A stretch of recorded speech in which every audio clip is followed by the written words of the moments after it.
TV ready tonight.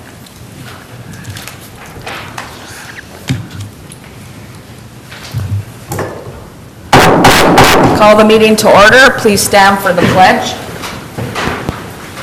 I pledge allegiance to the flag of the United States of America and to the republic for which it stands, one nation, under God, indivisible, with liberty and justice for all. Roll call, Trish.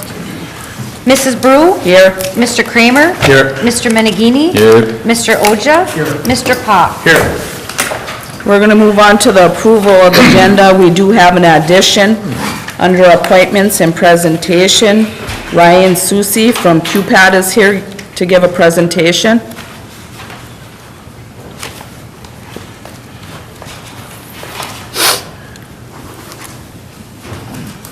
With that added to the agenda, do I have a motion? I make a motion, we approve the agenda with that added of Ryan for presentation. Support. Mr. Kramer? Yes. Mr. Menegini? Yes. Mr. Oja? Yes. Mr. Pop? Yes. Mrs. Brew? Yes. We'll move on to the approval of the minutes of the regular meeting of February 18th, 2019. Was there any questions on the minutes? If not, I need a motion. I'll make a motion, we approve the minutes of the regular meeting of February 18th, 2019. Support. Mr. Menegini? Yes. Mr. Oja? Yes. Mr. Pop? Yeah. Mrs. Brew? Yes. Mr. Kramer? Yes. We'll move on to the approval of the manifest 2019-05. Scott, do you have any questions? Just a small one. On 1 of 6 in the financial legal operation, we have Jeanette Zakowski mailbox replacement. Do we hit that with a plow or something? Snow plow. Snow yeah. plow, okay. That's all I have. Brett? No. I got one question and one comment. Page 4, under Sturgeon Falls Powerhouse Bridge Crane. Now, that was all extra for the inspection. What did we find out on it? Is it 100% usable, or do we have to make modifications on it? The crane, the structure of the crane is usable, but they can't verify the rating, the actual rating of the crane. I think that's, without a load test, we would have to do a load test. But the structure of the crane, they've evaluated the structural. Are we going to be able to use it, though? We can use it, but it's supposedly rated at 20 tons, and we have to be careful on how we would use it. Okay. I mean, we could, in the future, if we take a look at it, we would be able to schedule a load test somehow and get that done. And remember, Lee, that was a while back. Yeah. That we had that done for when we... Yeah, but this is extra. This was added on to it. I think this was from back. Well, that was from last year. And Yeah, it was- They had that was the last Yeah. remaining. We were holding out because of the report and then. Oh, okay. And the comment I have is under building and grounds, I see where our heating fuel expense for the city hall was $766, and it's obvious that our re-insulation work has cut that down quite a bit, even with the cold weather. I can remember we've been over $1,000 in the past. So that re-insulation we did was a good move. That's all I have. Jeremy? No. I have one.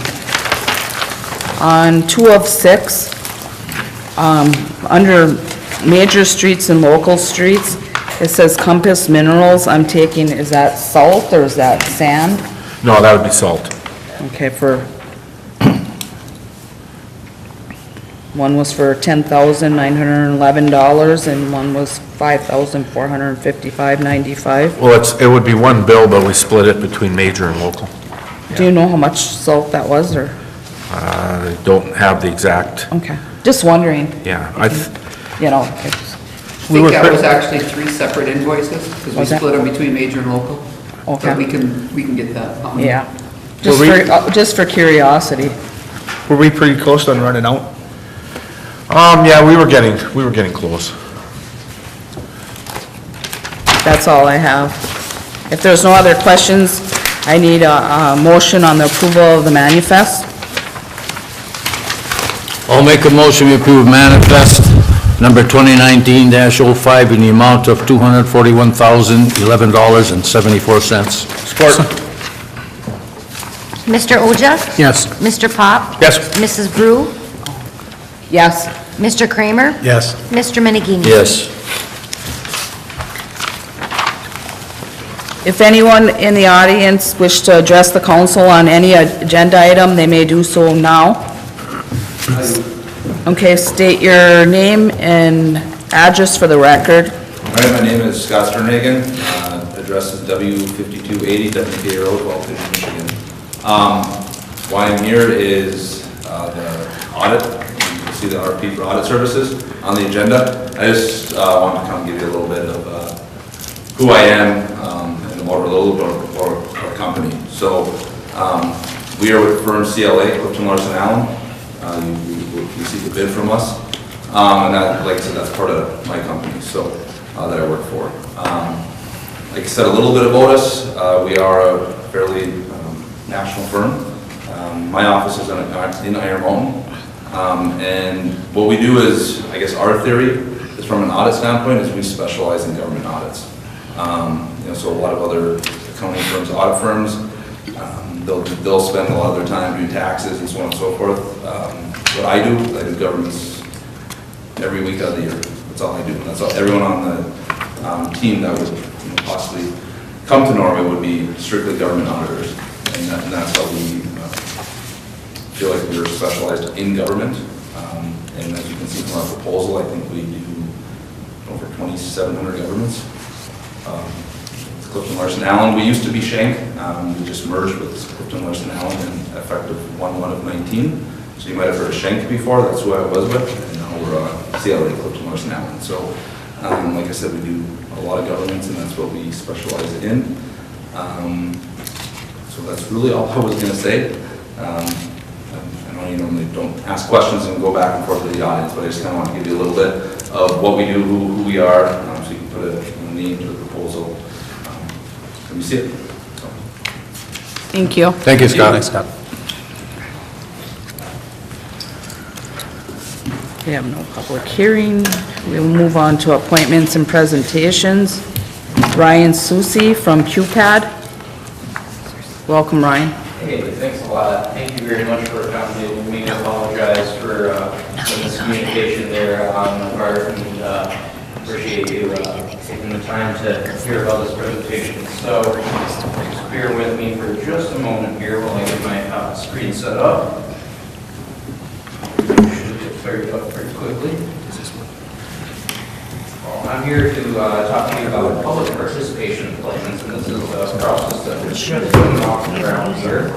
I need to introduce myself. I'm Ryan Susi with the Central UP Planning and Development Region. We're a regional planning organization for the 6-county region of the Central Peninsula, and specialize in working with local units of government to plan for the future economic development, public participation, planning, zoning, things like that. And so, which you not in your Zoom?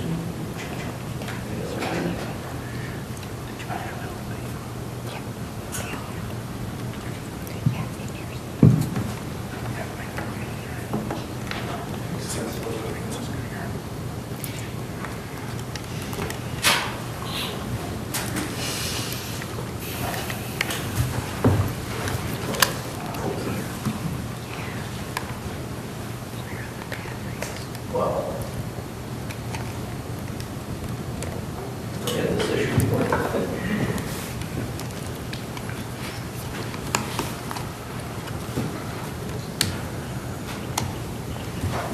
Oh, there it is.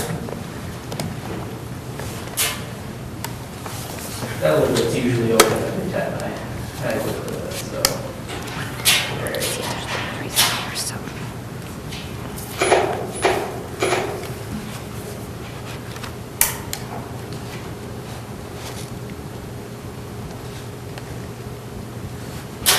Well, I guess since there's no public here, could I just fly without the presentation? Yes. You guys had it in your packets and before. So I'm just going to roll right along. Oh, so it wants to work. Okay, well, anyway, so just telling you a little bit about what a public participation plan is. So a public participation plan, you're working through this redevelopment-ready communities process right now. It has a number of checklist items on that, and the public participation plan is one of those checklist items. Have you guys seen the report of findings that came from the Michigan Economic Development Corporation yet? It's a sort of, it has the checklist within it of all the things that you need to satisfy to become a redevelopment-ready certified community. You guys seen that? Excellent. Well, so like I said, this is one of those requirements, but there's also an intrinsic value to having a public participation plan, and that is because a public participation plan is really a tool for both the city and the public for enhancing communication and awareness on matters that the city might be trying to communicate concerning the city. You know, it's a really good tool for any planning process that you're working through, if it's a master plan or, you know, what's the schedule with garbage pickup this week, something might be changed up a little bit. It's a tool that the citizens can be aware of and know where the communication is going to be coming from on the city's behalf. So it also informs the city about, this is just about to come out, so I have a feeling this is going to work now. Hey, there it is. All right. A little bit more clear.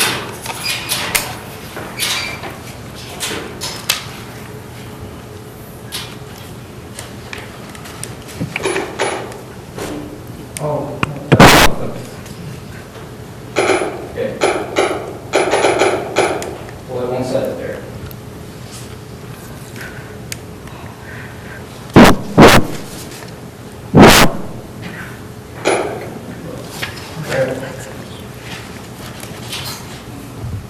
Alright, so getting into the purpose, it informs the city about who it should target for outreach methods and who you should be reaching out to. So I'm thinking perhaps groups in the city that have large networks. You might have your faith-based organizations, you might have community groups, you might have disability advocates, you'll have the schools, of course, and a lot of other groups that you might think of. Senior centers are usually a very good group to reach out to, because all these groups have their own networks and can share information even further by word of mouth. It educates the public on how and where the city's public engagement activities might take place. So you might have public input at different venues throughout the city. Of course, City Hall is the one that everybody thinks about, but you ever host events at the school, perhaps, at the auditorium, or at the senior center to get that outreach a little bit further. Listing out those venues where where people might see the city coming in to share information is really helpful in helping the public understand where they might want to go. It helps identify possible gaps in communication that might currently exist in the city's communication practices. As I show you in this public participation plan as we're drafting it, I'll have a number of groups listed out in that, and if there's something missing within that says, well, you forgot this major group that should be included in that, that's something that that's somebody that we should reach out to pretty frequently.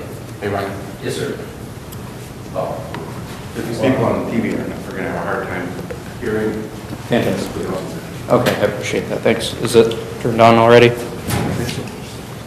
Good to go. Okay, thank you.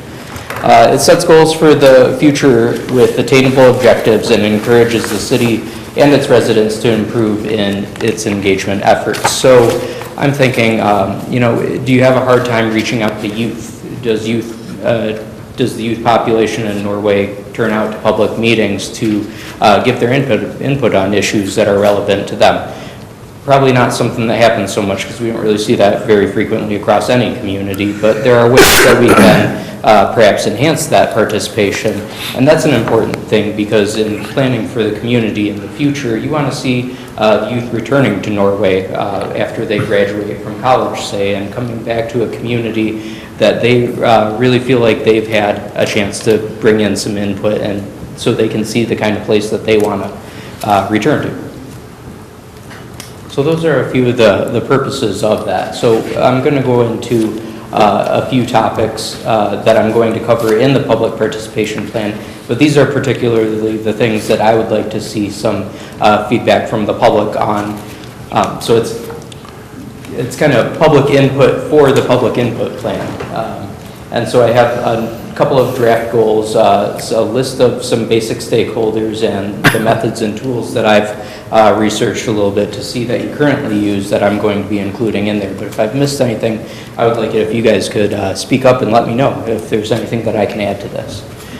So here I have these draft goals. This is really bugging that this is blurry still. You see that a little bit better? Okay. All right. Well, this first goal says by 2021, the city will see increased participation in the community across multiple demographics as observed by public meeting attendance, social media engagement, surveys returned, and involvement in innovative activities. And those innovative activities, I think of them as interactive workshops that you might have where there's a lot of back and forth. And so some objectives that might be covered in that are specific things for certain demographics, like increased youth participation on city issues and particularly community development activities. Increased engagement with seniors by working more closely with the senior center to present during lunch events. I think I spoke with Ray, and that's a fairly popular activity that people turn out to. And then grow enthusiasm and stakeholder involvement in downtown by supporting the DDA in its meetings. So that's a little bit of cross-promotion and encouraging stakeholders in the community to go out to these DDA meetings and getting more participation there. Second goal that I have is new proactive methods for public participation will be tested and measured for their impact on community understanding and familiarity on issues. So that's perhaps things that you haven't tried before. Maybe some type of design charrettes is what we call them. It's a really interactive process where if you're looking at doing redesign of the downtown or some new kind of public space in the community, that you have some mocked up ideas of that, and before you implement those, and you share those mock-ups with the community where stakeholders can come in and see these ideas and comment on them, give their feedback about what works, what doesn't work, bring it back and to the design process, incorporate some of those ideas if they're feasible, and bring it back to the public. It's a really nice interactive way. It builds a lot of trust in the community and shows them that you really care about some of these ideas that they have. And another objective would be applicants on new development projects of significant size will be encouraged to provide public informational and feedback opportunities prior to filing land use applications. So as we know, sometimes there's a developer that comes in and wants to propose something that is maybe a little bit controversial in the community. And the public doesn't really like, in a lot of cases, having something like that sprung on them. But if a developer can show those ideas early on to the public and allow them to comment on it and perhaps take in some of that input and adapt their concept a little bit before they file their land use application, maybe some of that controversy can be confronted early on, and some of that public opposition will be a little bit not so intense at the time that it happens. Finally, the third goal here is the city will develop and maintain a database of contacts and a collection of tools for outreach to assist in communication efforts on community news, events, and activities. And under that, we have, beginning in 2019, the Planning Commission will review and consider public engagement activities that occurred over the year as part of its annual report and make recommendations for updates. So what I'm thinking is, if you have some of these workshops, that you just keep a running list of who attended the event, how many people you think you reached out to through that. Facebook is a really good tool for this because, you know, you can see a lot of metrics within that about how many people you actually reached and how many people shared your event. And of course, tracking, you know, just with a simple pen and paper on who attended the event, that tells you year to year, are you getting better at attracting people to your events? Another objective could be the city will periodically review its database of stakeholders and organizations to ensure it is up to date and inclusive of the majority segments of the community of Norway. So with this plan that we have developing, we have a list of people within that, but I also keep a spreadsheet that's like kind of a partner document with it that contains a lot of their contact information, best phone number, email address, method of contact that they would prefer you reach out to them to. I'm sure a lot of these groups, you probably have a lot of good word of mouth rapport with them, but just having that list up to date is a good thing to have handy, just in case somebody has questions about that, about who or how they should contact. So that's what I have for draft goals. Does anybody have any feedback for me on that? What do you think I'm missing or could adapt? Or would you like time to think about it a little bit and send it to me later? It's all right. We have a whole lot of time here to, well, quite a little bit until the next meeting before I come back and we can add some more tweaks to it. So here are some of the groups that I have for that I've collected. So of course we have the media first. They're one of the best ways of reaching out to the community. They already have this big wide network that we can tap into. I'm sure you regularly use a lot of these, especially the newspaper of daily circulation, the Daily News, but then a couple others that I discovered on here that are operating in the area.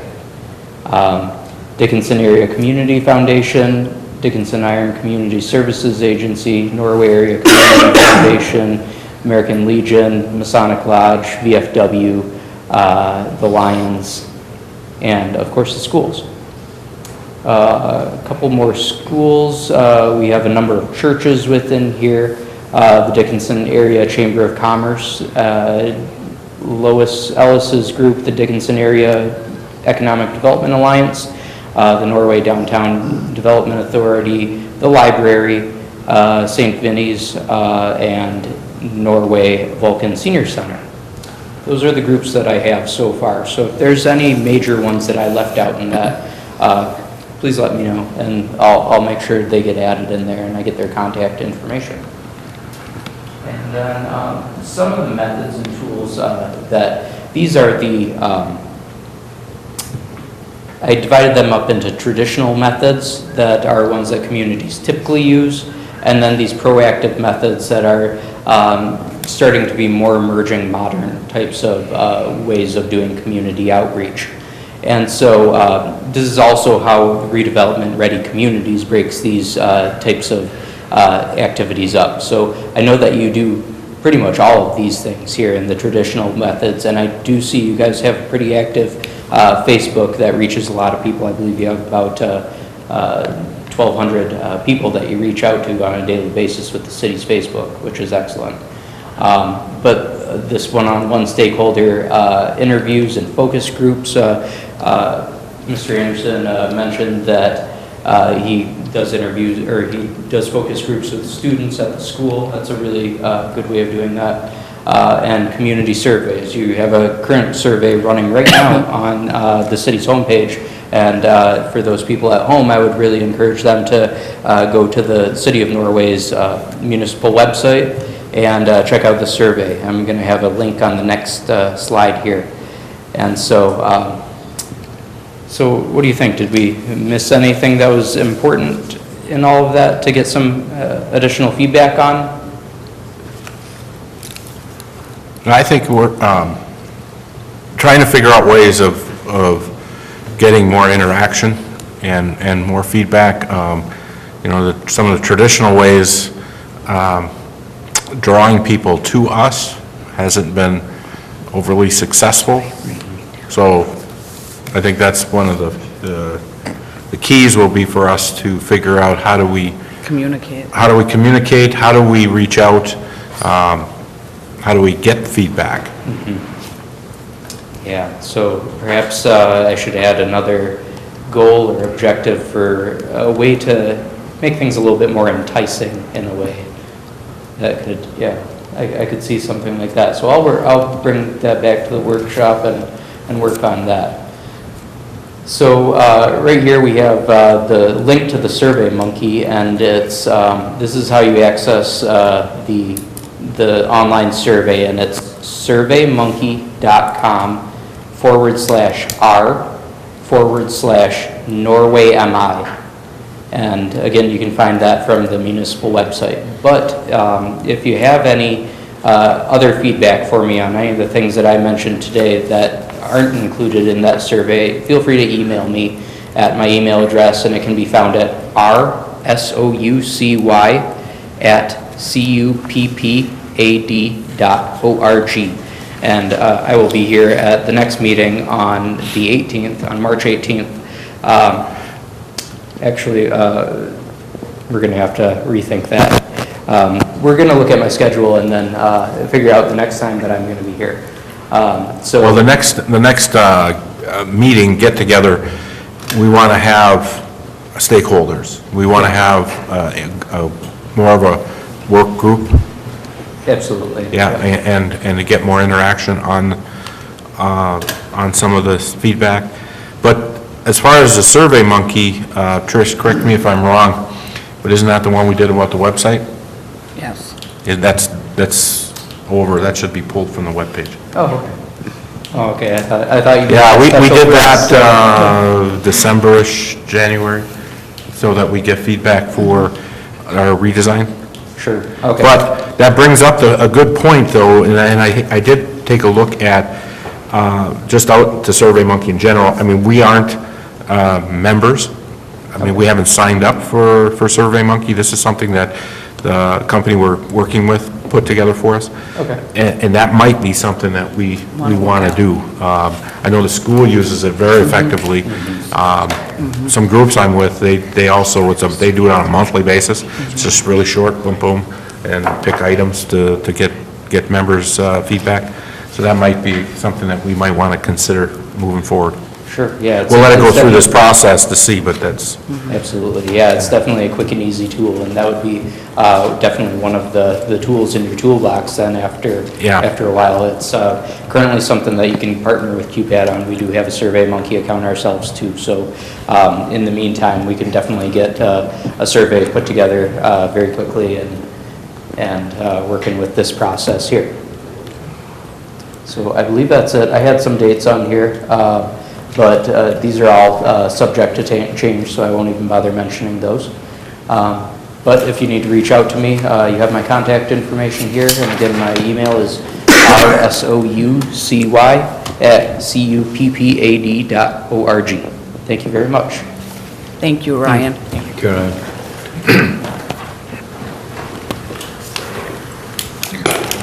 We'll move on to communications, resolution 2019-04. Mr. Anderson. Okay, this is something that we had at the last meeting on the City of Norway Cross Connection Control Program. As I mentioned at the last meeting, this is something that is a requirement, especially now that we're going through our water system asset management plan, or AMP.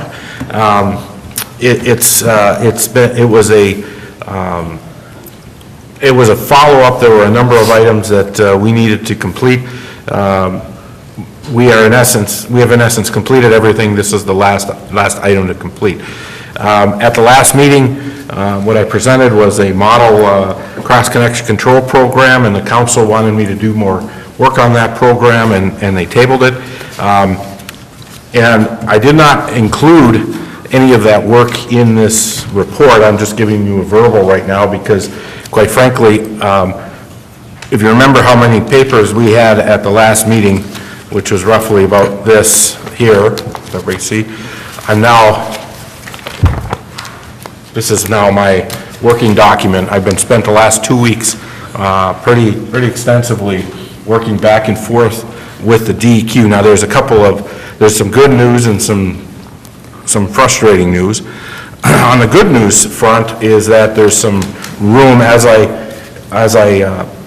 went back and forth and challenged them on a couple of the provisions. There's some areas of movement that we could possibly make, and I pointed out early on in the conversation that it's like we said at the last meeting, we use that lead copper rule or the Flint situation as causing this, and that is a true statement, but in the sense that these rules have been in place since the 70s.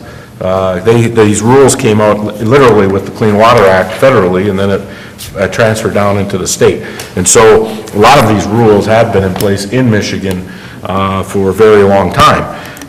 But what happened with Flint is that it became apparent that there were some of the rules that were on the books, but that were not high priority. All right, and so the regional offices worked with the communities, the water suppliers, and we worked through what was practical and what we had the ability to work on. After Flint, that all went out the window because, quite frankly, you could see the number of criminal cases that were processed between the DEQ, the administration, the governor and administration, and they brought it on, and they said, you had these rules and you weren't following them.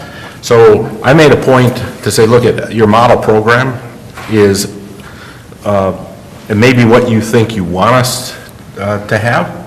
It's probably, from the DEQ standpoint, the best CYA that they have, but in essence, we can't follow that. All right, so my comment was, what's the minimum that you will pass? Because when we send this in, we have a requirement to send in a cross-control program. They're going to pass it or deny it and tell us to work on stuff. So I said, give me the minimum that you're going to require. So that's what we've been working on for the last 2 weeks, and that's where I've generated these types of rules. In fact, a good portion of this is the cross-connection rules manual that's provided by the DEQ. So that's over half of this. Again, what I found is that there are some requirements that the city is responsible for making sure the rules are enforced, but like inspections, that was a big one that came up at the last meeting. The inspections are not done wholly by the city, all right? There's a process of a contractor work. They get permits. There's the county inspector. They all have a process in this. So the city just needs to make sure the inspections are done, and then the city is responsible for maintaining a database, maintaining files, to make sure those cross connections are duly inspected and the paperwork is filed. We have to have a copy of that. Again, I reached out to the plumbing and mechanical code official in Dix County, and we had a nice meeting the other day, and he's completely aware of this whole situation, and he gave me some additional information, which I gladly took. And I think we're going to start a process in Dickinson County where, we're going to need to sit down and discuss not only Norway, Brighting Township, Iron Mountain, and Kingsford, and say, our model program ought to be, or our program ought to be consistent, across the county. So that's pretty apparent. So we got a lot of work to do on this. One thing that the DEQ did, at least the regional office, is it said it waived the March 15th deadline. And they said, hey, as long as we know you're working on it, and he knows I'm actively working on it, that is not a set date. So what I did was, I did not put anything forward for you tonight, other than I wanted to give that presentation and give you and the public a complete understanding that we got a lot of work to do in this area, but we are going to have to have the program and have a responsibility. Some of the things that that'll be probably new is that when you do an irrigation system, this is one that the homeowner and the general public will see. You're going to have if you tie into the city system for your irrigation system, you're going to have a backflow protector valve, and that's going to have to be inspected. Not only is it going to have to be inspected, but within 5 years, it's re-inspected. So it has to be re-inspected every 5 years. That's probably new, that hasn't been pushed out. They have what they call high hazard. High hazard is any system that connects that has a chemical. So again, we've always been dealing commercial, industrial. That really isn't new. Talked with Dave. We've been doing this for years. Working with the industrial commercial. But on the residential side, what's coming is solar. If they put in a solar system that has a water circulation, and then you put in glycol, well, as soon as you put in the glycol, it now is a high hazard. So that has an inspection of once every 3 years. So. How would that affect, say, a water softener? And a water softener could, depending on the type of chemical. I didn't ask that specific question, but the water softeners are on the list of connections. And I don't believe because you use a salt in the process, that it's just the salt that's causing it to be a chemical. But I'm thinking practically now, so I have to ask that question. That's a good question. But you start thinking about those connections like that, of all the different types of possible connections. And so this gets to be kind of a process. We're not going to be able to just back away from it. I mean, we're going to have to go forward. And that's why I'm going to reach out. I've already reached out to Iron Mountain Kingsford. I'm going to continue that effort and try to put together a meeting so that we can do this globally, across the county. Especially since the county code, construction code, the mechanical inspector is responsible for the whole county. So he's an integral part of this process. And maybe when you go down in March, at the end of the March, or middle of March for your meeting too, maybe you can find out what some other communities downstate and are doing with it.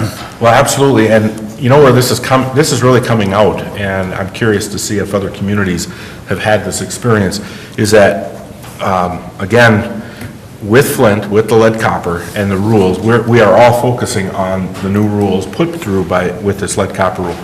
But one of the areas that was impressed last year, and we were right in with it, is that we had to complete a asset management plan, and that's where we got the notice about the cross connection policy. And I'm wondering how many other communities we all had to do this asset management plan.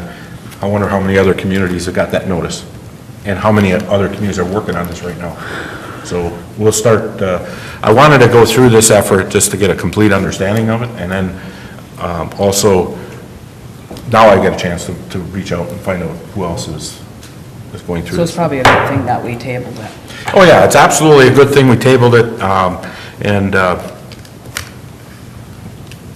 we need to, I think this is such a big process that we need to reach out and find out what other communities are doing.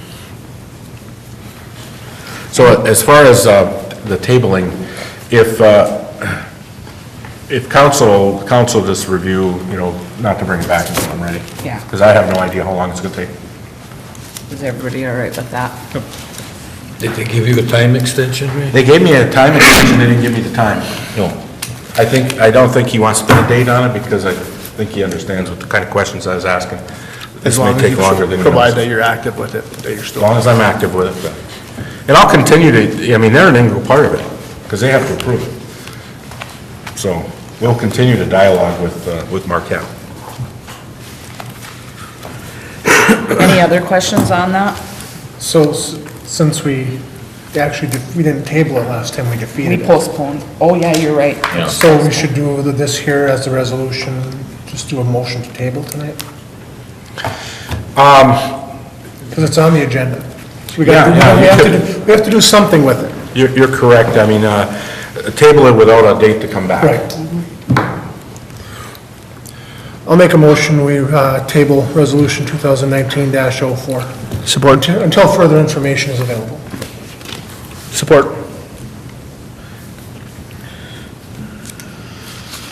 Is that okay, Grant? Mr. Pop? Yes. Mrs. Brew? Yes. Mr. Kramer? Yes. Mr. Menigini? Yes. Mr. Oja? Yes. One editorial note, just so our resolutions are not out of whack, depending on how long that resolution is pretty much going to be 19-XX until we can figure out. So the whole 4 will be used since it hasn't been moved on a real resolution.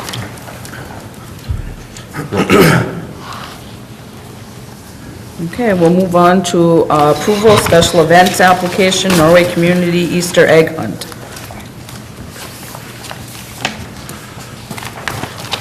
The Easter egg hunt is scheduled for April 20th. This is an annual event, and a tremendous event. Becky Kleikamp and the Kleikamp family have taken this on for I don't know how many years. They do a fantastic job. They were Friends of Norway last year, I think at Leif Erikson, so they definitely deserve that, and we're very appreciative of all the effort they do. Again, it's out at Marion Park, and so the council has got the application in front of you for this special event. I just hope they don't have the snow they have to deal with like last year. It ain't looking good. Mr. Kleikamp has a bunch of tractors, so he's not scared to go out there and plow it out. Before we have a motion on this, I just would like to thank the Kleikamp family. This is a great tradition that's been going on for many years now. It brings people into our community, and the kids love it, and it's great to have that here. Every year it's been getting bigger and bigger. I know there's people that are coming up from Green Bay area. This is a big event. They do an unreal job. And the amount of people that are helping them with it, their whole family, brothers, cousins, everybody, just putting together those Easter eggs. There's thousands of those things. That takes time to put the candy in there, the prizes. Hats off to the Kleikamp family for just putting this on. Just washing them. They wash them all out every year. Yeah. Go through, I mean, there's a lot goes into it. I know my dad has a couple boxes that he fills for them. You know, they have a lot of people. It's like, I don't want to do that, but there's people out there that have the time for that. Yep. It's a great thing. I've always said, anytime you can bring people into town, it's good. Do I have a motion? I'll make a motion that application for the annual Easter egg hunt be approved for April 20th, 2019 at Marion Park. Support. Mrs. Brew? Yes? Mr. Kramer? Yes. Mr. Menigini? Yes. Mr. Oja? Yes. Mr. Pop? Yes. We'll move on to the approval of proposal for annual audit service. Thank you, Madam Mayor. As you can see in my report, we've received two proposals. One is from our current CPA, Scott Kenny, out of Crystal Falls, and the other is from CLA. You heard from Mr. Sternhagen earlier, and it's the first time that the CLA has offered a proposal for us. Right now, Mr. Kenny is has a low responsive cost on the proposal, and it's for a 3-year period going through fiscal year 2021. The first year is at a cost of $20,400, and it increases by $300 each year. For CLA, it was $21,950. Do I have any questions or comments on this? Yeah, I got a comment. We've always had a great rapport with Mr. Kenny, and hopefully we'll continue to. But I am glad we put this out on bids, because in the past I've pushed for this, so we know where we stand dollar-wise. Well, I agree with Lee. Yeah, I've worked with both of these fellas now, because I worked with Scott over at the school. He does a wonderful job, and working with Mr. Kenny too, he does a good job too. Do I have a motion? I'll make a motion that Scott Kenny be approved for performing the annual audit for the fiscal years ending 2019, 20, and 21. Support. Mr. Kramer? No. Mr. Menegini? Yes. Mr. Oja? Yes. Mr. Pop? Yes. Mrs. Brew? Yes. We'll move on to approval of fire department purchase requests. Okay, this particular request is from Chief Dave Ball. It's for 1,000 feet of 5-inch fire hose. It is in the budget, and the price is not to exceed $5,590. It is under what's in the budget. I think we had $6,000, didn't we, in the budget? Yes. Any questions on this? If not, I need a motion. Make the motion that the purchase of 1,000 feet of 5-inch fire hose be approved for the price not to exceed $5,590. Support. Mr. Menegini? Yes. Mr. Oja? Yes. Mr. Pop? Yes. Mrs. Brew? Yes. Mr. Kramer? Yes. We'll move on to approval, Sturgeon Falls Hydro Unit Number 4 Gearbox Bearing Repairs Number 2. All right, first off, I apologize to council, I did not get the actual dollar proposal on Friday before the packets went out. We did receive that today. The reason is that Myron did not get their final quote from one of the components until today. So we put this together and handing it to council for the meeting.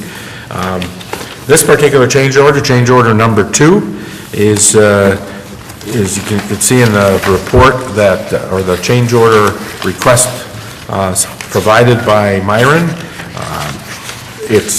There's a retainer ring, low speed on the low speed side, a shaft seal, low speed shaft seal, high speed bearing anti-rotation pin, some O-rings, gaskets, bearing cover, drywall cover. So there was a couple of components that we didn't have status of at the last meeting. It came up last week, and so we had this change order put together. It's for $22,796. So the total cost right now for Unit 4 is $162,586. I know if you asked the question of whether this will be the last change order, I cannot answer that question. However, the unit is completely tore apart. So I'm guessing that there's not many more components we can find that we haven't put our hands on yet. Are we, for time, are we still looking good? Because I worry about We are. our spring runoff now with all this snow we're hearing. We are worried about the runoff. The time, actually, the bearings, the order, the receipt of the bearings that we purchased, 2 weeks ago or 3 weeks ago, that actually, we received them. Okay. So from a shipment standpoint, procurement standpoint, we're ahead of schedule. I think we're still pretty well on schedule. It's gonna be right at that point, so it all depends on temperature. You know, if we get a runoff that starts before April 1st, we might be in a little bit of trouble that way. When is Lita Strobe supposed to come back? Well, right now, and that's a call that I have to make, Leader Strove is scheduled to come back right after April 1st. I just had a meeting this morning with Tim, and we talked about, with the potential of the type of runoff that we're talking about, we may have to delay having them start on unit number 1. Till the runoff's over. Yeah, because, you know, they can, with a strong river, they could still work. But if we have a extremely high river, there's a potential, you know, there's just too much safety potential. And we really should just keep Unit 1 operating till, if nothing else, to allow it to pass that water. My feeling is, and this is something that it's hard to understand, but when you have the amount of water that we potentially could have, well, let's call it a flood year, all right? I mean, there's a lot of concerns with the amount of snow melt, the amount of snow pack, and then depending on how quickly it melts, it turns into that flood stage. When the tail race rises past a certain point, we actually stop producing. We start, or not stop completely, but it's not efficient.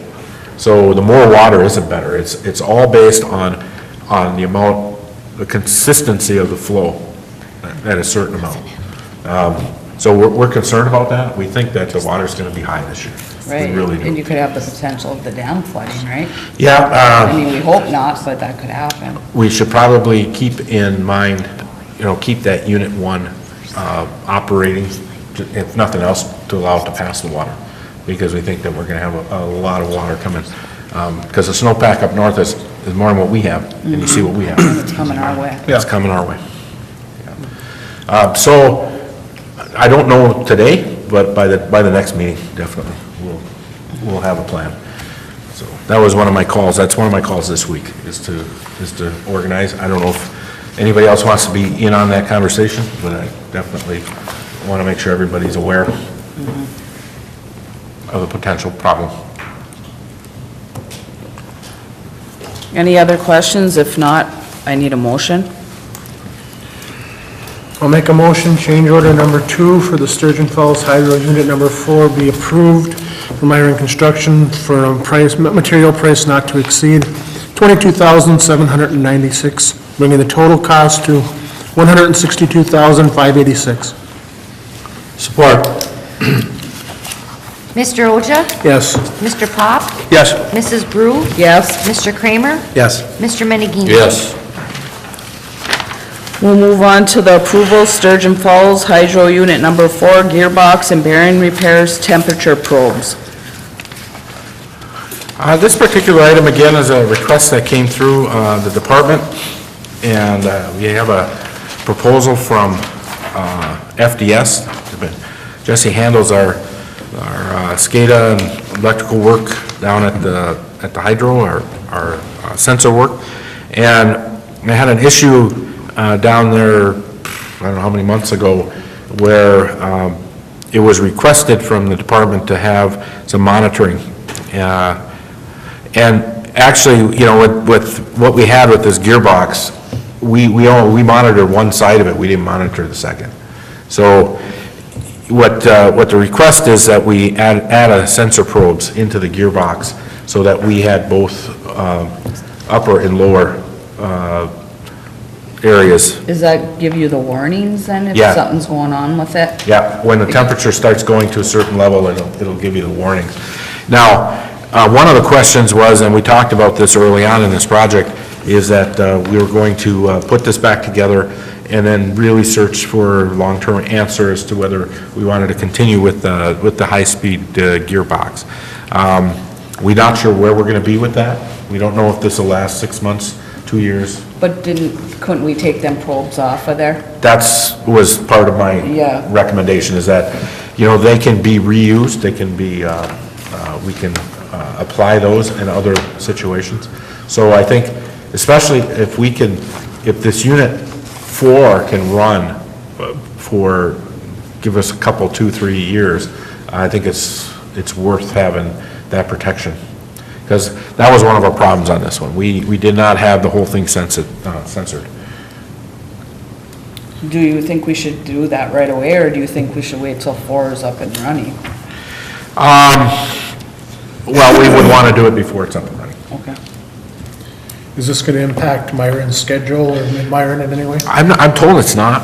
Okay. Okay, because Jesse has a good way of getting in and getting work done. Okay. Would we want to wait till future numbers come in, though, and what we're going to do with for long-term? Well, that was one of the questions, and it's really, that's the decision you make, is do you want I mean, because if we go with a straight shaft versus a gearbox driven, I mean, it might be a completely different sensoring system, right? I mean, or would it be identical to this one? I can't answer that question.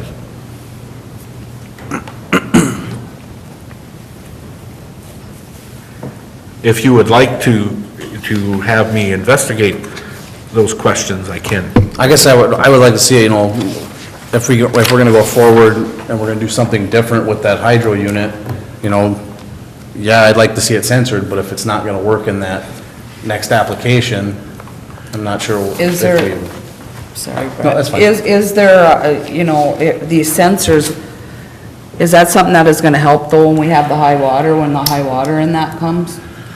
Probably, right? Well, this'll censor out the temperatures in the oil chambers. Okay, so this has no alarming of No, not with the any of alarm. that, okay.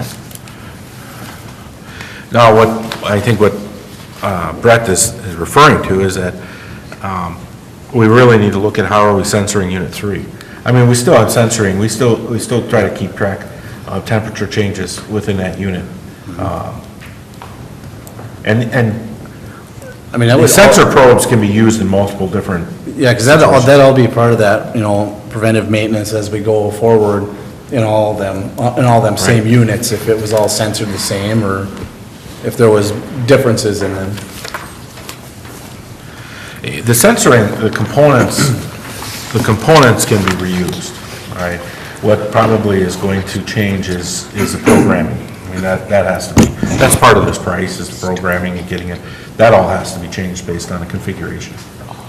So the sensors themselves, I mean, they're basically just, maybe used in multiple different situations. Okay. So you don't see no time constraint of doing it right away? Well, I don't think waiting, if we Versus wanted to waiting. wait till we answer those questions, I think if you decided to wait until after we run the unit for a while, we have to take the unit down. I mean, there's some, Oh, okay. It would work better when the unit's down. There's some holes that gotta be drilled in the casing and everything. yeah, you have else. to really, you have to have the unit out and. Yeah. Once the unit's shut down, they can drill their holes to put the probes in on that race, and they'd get a better So do you reading. think that's gonna be a configuration here?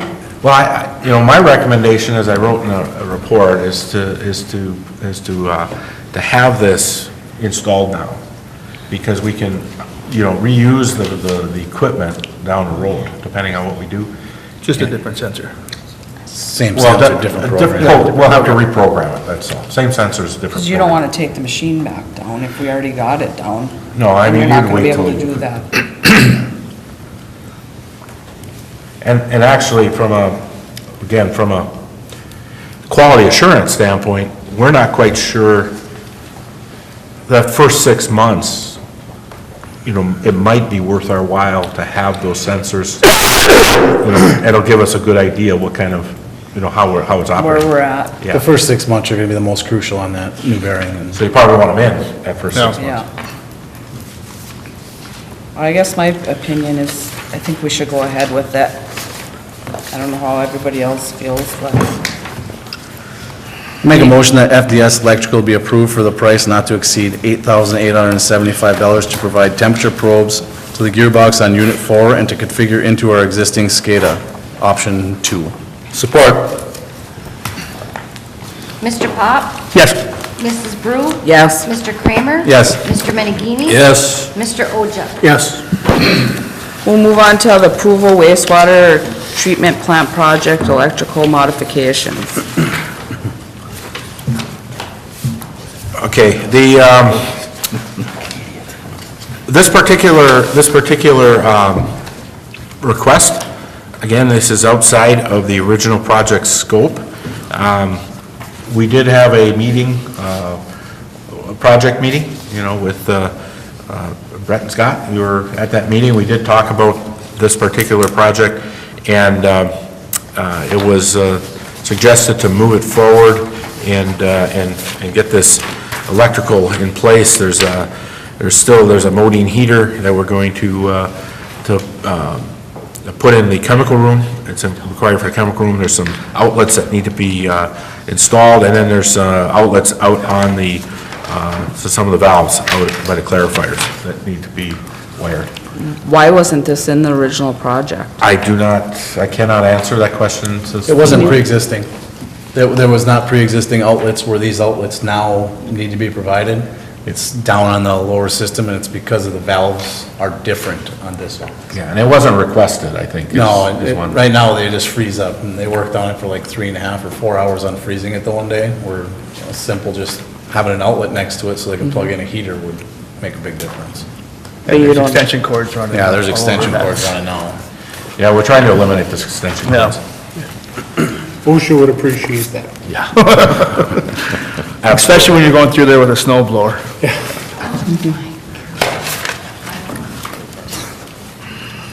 Do I have a motion?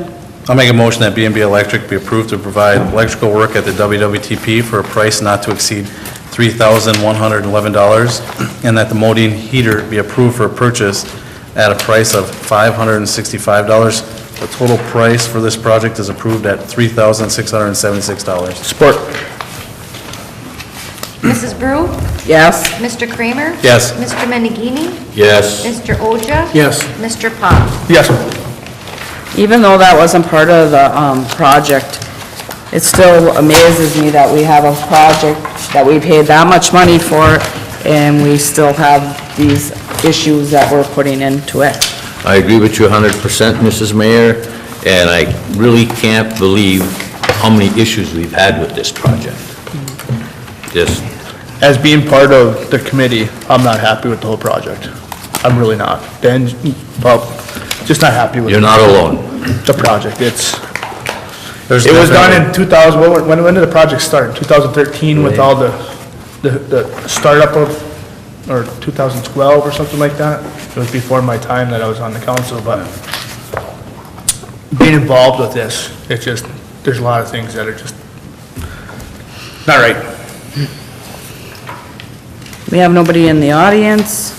We'll move on to council comments. Jeremy? Nothing. Lee? Nothing. Brett? I have nothing. Scott? Stay warm for one more week. Looks like a warm-up starting this weekend of 30. But at least it's better than below zero like we are right now. I know we said the last meeting, and I'm gonna say it again, I think our city crew is doing the best they can.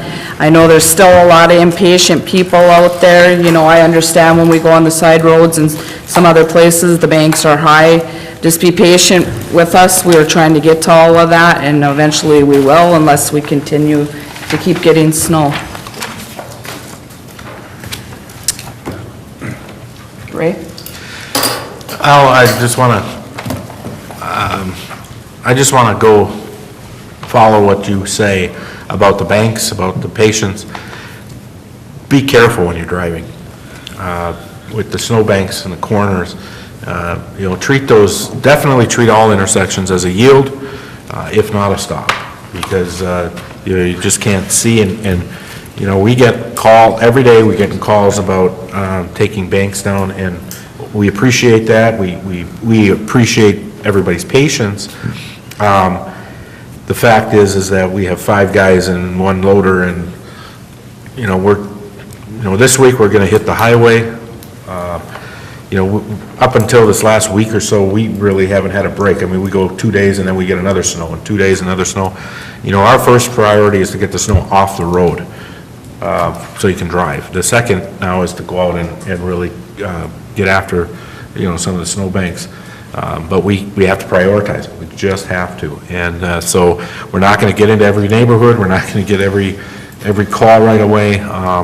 So we do appreciate your patience, and just be safe. So that's my call. We're going to, like I said, we're going to hit the highway this week. We're going to start working towards, we're going to be around the school, churches, areas where there's a lot of parking for events. We're going to be hitting those areas hard. And we're going to be trying to get after these snowbanks. We're going to hit intersections first, for sure. So that's all I have, Madam Mayor. Grant? None, thank you. I'm just going to come back to me for one more minute. I forgot to do this. This past week, I got to go to Washington. I would like to thank WPPI for sponsoring that, getting me out there. It was a great rally out there. I got to meet a lot of people, got a lot of questions answered, got to talk to a lot of people. So I really appreciate WPPI stepping up and flying me out there and getting me in to talk to some of our representatives. Do I have a motion to adjourn? I make a motion to adjourn. Support.